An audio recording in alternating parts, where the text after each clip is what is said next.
ഒരു ബന്ധം തുടങ്ങുമ്പോഴേ നമ്മൾ കാണുന്നത് യഥാർത്ഥ മനുഷ്യനൊന്നല്ല കേട്ടോ, അവന്റെ ഏറ്റവും നല്ല ഭാഗങ്ങളെ നമ്മൾ അവിടെ കാണാൻ സാധിക്കുക എന്നുള്ളതാണ്. സൈക്കോളജിയിൽ ഇതിനെ പറയാ ബെസ്റ്റ് വേർഷൻ ഫേസ് എന്ന് പറയാ. അത് സ്വാഭാവികമാണ്. കാരണം ഓരോരുത്തരും ആദ്യം തങ്ങളെ നല്ല രീതിയിൽ തന്നെയാണ് അവതരിപ്പിക്കാൻ എപ്പോഴും ശ്രമിക്കുക എന്നുള്ളതാ. പക്ഷെ സമയം കടന്നു പോകുമ്പോൾ ആ ബെസ്റ്റ് വേർഷൻ അങ്ങനെ പതുക്കെ മാറാൻ തുടങ്ങുന്നതാ, എന്നിട്ട് റിയൽ വേർഷനായിട്ട് മാറി തുടങ്ങുന്നതാ കുറച്ച് കഴിയുമ്പോൾ.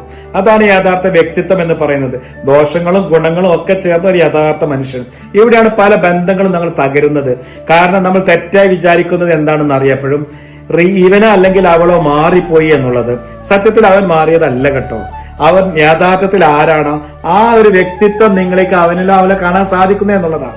ഇവിടെ ഒരു പ്രധാന സൈക്കോളജിക്കൽ കാര്യമുണ്ട്. എന്താണെന്നറിയോ, നമ്മൾ ഒരാളോട് അടുപ്പം കൂടുമ്പോൾ അവനിൽ നിന്ന് അവളിൽ നിന്ന് പ്രതീക്ഷകൾ നമ്മൾ കൂടുന്നതാണ്, എക്സ്പെക്ടേഷൻസ് കൂടും. ചെറിയ കുറവുകൾ പോലും നമ്മൾ വലിയ പ്രശ്നമാക്കാൻ തുടങ്ങും. ഇതാണ് എക്സ്പെക്ടേഷൻസ് വേഴ്സസ് റിയാലിറ്റി ഗ്യാപ്പ് എന്ന് പറയുന്നത്. അതുകൊണ്ട് ഒരു ഘട്ടത്തിൽ നിങ്ങൾക്ക് തോന്നും ഇത് ഞാൻ വിചാരിച്ച ആളെ അല്ല എന്നുള്ളത്. അപ്പോഴാണ് പലരും പുതിയ ബന്ധങ്ങളൊക്കെ തെരഞ്ഞു പോകുന്നത്.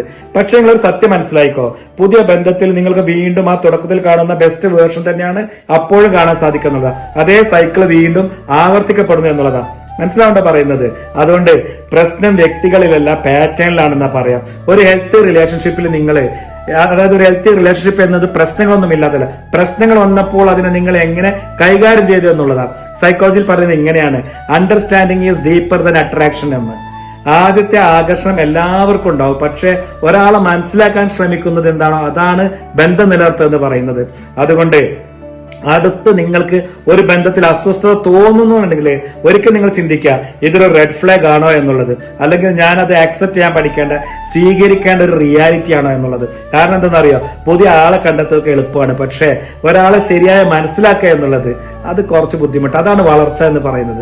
അതുകൊണ്ട് എല്ലാവരും ആദ്യം കാണുന്ന വേർഷൻ കണ്ടിട്ട് ഒപ്പം കൂടിയിട്ട് പിന്നീട് നിങ്ങൾ റിയാലിറ്റി വേർഷനിലെത്തുമ്പം വീണ്ടും അത് ഒഴിവാക്കി പുതിയ ഒരാളെ തെരഞ്ഞു പോകുന്ന ഒരു പ്രവണത ഉണ്ട്. അത് മനസ്സിലാക്കുക നിങ്ങൾ. എല്ലാവർക്കും ഒരുപാട് സ്നേഹം. Thank you.